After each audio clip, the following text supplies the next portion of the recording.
Throughout the 100 Years' War, Scotland fought England in alliance with France, the Old Alliance. In the 1380s, Scotland, with French assistance, sought to take advantage of the divisions in England between the King, Richard II, and his barons. In 1388, senior Scottish nobles conferred at Jedburgh, without the knowledge of King David II, to decide on a strategy to exploit the current English weakness. They decided to launch an attack across the border. In August 1388, these Scottish nobles gathered an army at Yetham in the Cheviot Hills. The Earl of Douglas, Earl of Moray, Earl of Fife, Sir James Lindsay and others bring in 1,200 men-at-arms and a mass of common soldiers. Whilst at Yetham, the Scots captured an English spy who, under interrogation, revealed that an English army was assembling south of the border, but was waiting to see whether the Scots' invasion was to be by the western or eastern route. Whichever it was, the English army would mount a counter-invasion by the other route. In the light of this information, the Scots resolved to attack England by both routes, the Earl of Lindsay invading with a larger army via Liddesdale and Carlisle, and the Earl of Douglas marching with a smaller force by the eastern route to Durham.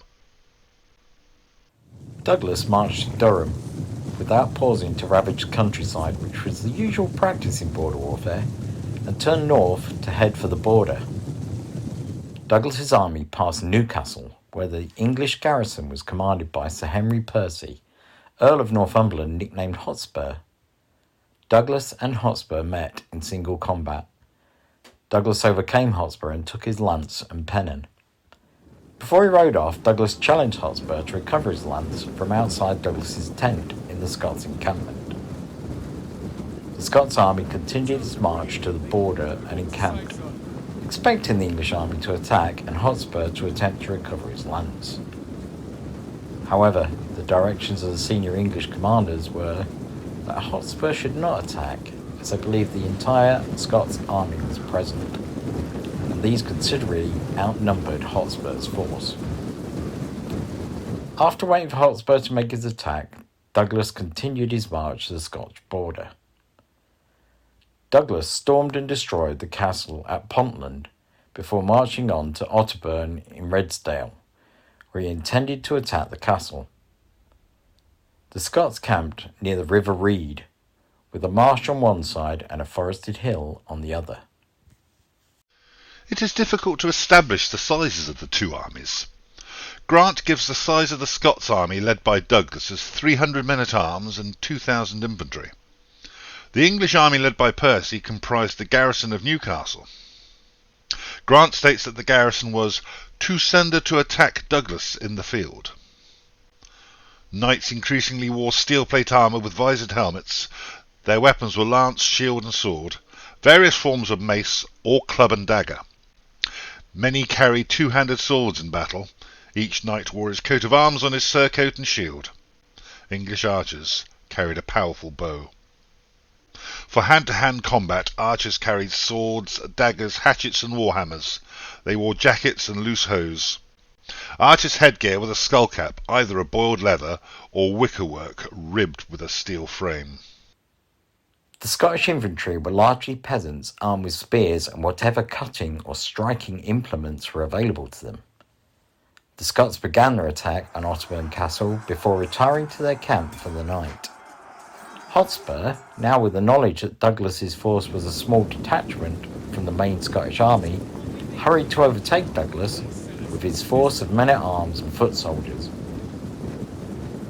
Accounts in contemporary records give Hotspur a force of around 6,000 men-at-arms and 8,000 infantry, although it would seem most unlikely that his army was that large. Hotspur's army arrived at the Scottish camp at sunset on the day that is given by some authorities as the 5th of August, 1388. As the main English army approached the Scottish camp, Sir Robert de Umfraville, Lord of Ridsdale, used his local knowledge to lead a party by a circuitous route through the woods to the north to approach the Scottish camp from the rear. After a strenuous day assaulting the castle, the Scots were eating their evening meal and retiring for the night. Hotspur's men immediately launched an attack. The Scots army's wagons appear to have been formed into a laager around the camp.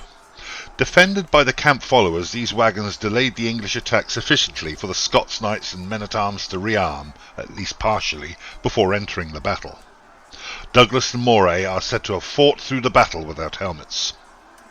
The English attempted to penetrate between the camp and the River Reed and became bogged down in the marshy area. Douglas assembled such mounted men as were ready and led them around the hill and into an attack on Hotspur's flank. The fighting between English and Scots went on through the night. The greater English numbers told, and slowly the Scots were driven back. Douglas, wielding a battle-axe and accompanied by his closest companions, hacked his way into the English ranks, where he fell mortally wounded. Douglas's initiative was pressed by Sir John Swinton, another Scots border stalwart, shouting with his companions the war cry of, "Hey, Douglas!" and the English began to give way. Hotspur was wounded and captured by the Earl of Moray, and the English army fled.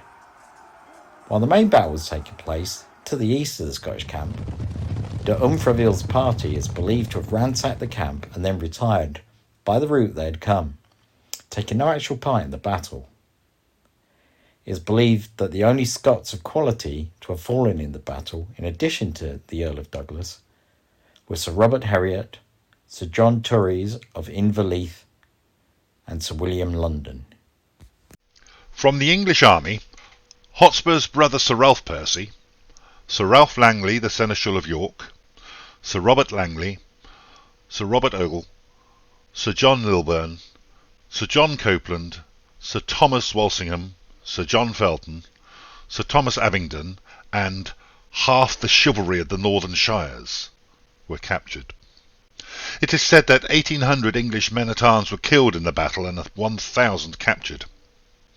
The Bishop of Durham arrived in the area with an army soon after the battle, but refrained from attacking the Scots army, which withdrew into Scotland unmolested. The body of Douglas was taken to Melrose Abbey Church and buried in his ancestral tomb.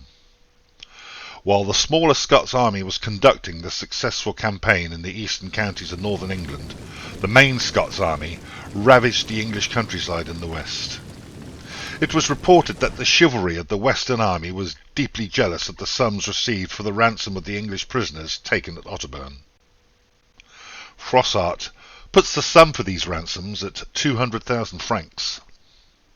For his ransom, Hotspur built the castle of Penrose in Ayrshire for Lord Montgomery.